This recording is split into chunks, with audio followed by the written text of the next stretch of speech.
It was a Tuesday when everything changed. I remember the day clearly. It wasn't like the usual chaotic, stressful days at work. It wasn't anything out of the ordinary, but the moment she said those words, it felt like the world tilted on its axis. You know, my wife, Emily, began casually as we sat on the couch after dinner. I think I've been thinking a lot lately about us. I had learned long ago to brace myself when she said things like that. Emily was a free spirit, always searching for the next thing to make life more exciting. So when she started talking about us, my mind immediately started racing. I think, she continued, we need to explore a bit. You know, try something new. I raised an eyebrow, setting down my drink. What do you mean?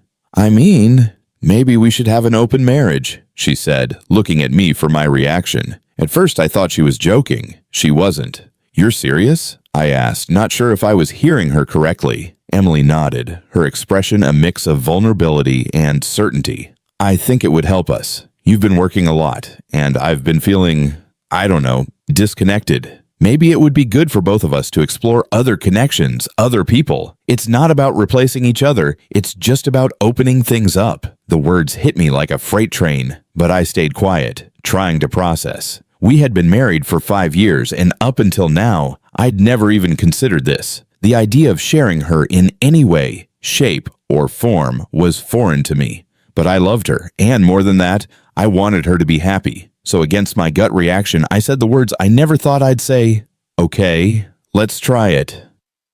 What followed was a whirlwind of emotions and confusion. Emily was excited. She had researched it, read articles, watched documentaries, and presented it to me as if it was just a new way of life. We'll stay together. We just get to explore our options, she said over and over, as if repeating it would make it easier for me to swallow. I didn't really know how to feel, but I pushed my discomfort aside, trying to be supportive. But then reality set in. I noticed changes in Emily's behavior, subtle at first. She'd be on her phone late at night, texting, laughing quietly to herself. She'd leave the house more often, always with that same, "I'll be back in a few hours" line. I tried not to let it bother me, but it did. One night, about a week into this arrangement, Emily came home after a dinner with friends. She was wearing the dress I'd told her I liked, the one she hadn't worn in ages. Her cheeks were flushed, her smile a little too wide. "Hey," I said, not even attempting to hide the unease in my voice. "How was the dinner?" "Good," she said, walking past me with a quick peck on my cheek. "Nothing to worry about."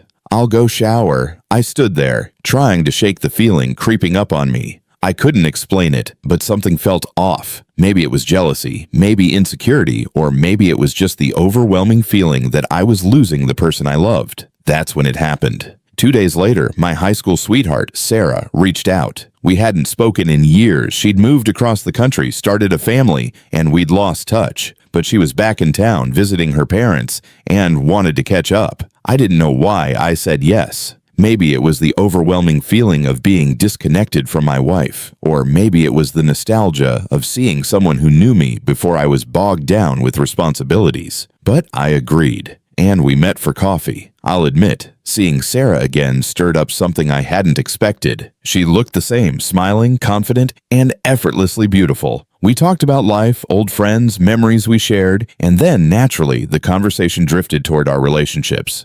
"Are you still with Emily?" Sarah asked. I nodded. "Yeah, but things have been different lately." Sarah raised an eyebrow. "Different how?"